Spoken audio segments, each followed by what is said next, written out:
Et une fois sorti de l'ombre, c'est parti pour l'Odyssée. L'Odyssée des fleurs bleues, c'est la deuxième étape du processus de changement personnel. Comme son nom l'indique, elle symbolise le cheminement. Petit clin d'œil à l'Odyssée d'Homère, dans laquelle il doit apprendre à s'adapter et à exploiter toutes les facettes de son être pour pouvoir surmonter les obstacles sur son chemin et rentrer chez lui.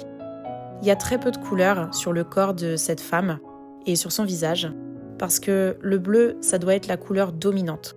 Ce bleu, il représente tout ce qu'il faut savoir pour avancer, c'est-à-dire apprendre à alléger son bateau, son esprit en fait, pour ne pas couler, apprendre à diriger ses pensées pour ne pas se perdre, apprendre à suivre le courant aussi, si besoin, surtout quand la tempête fait rage, afin de ne pas s'épuiser à contre-courant, et apprendre à accepter que beaucoup d'éléments restent hors de notre contrôle.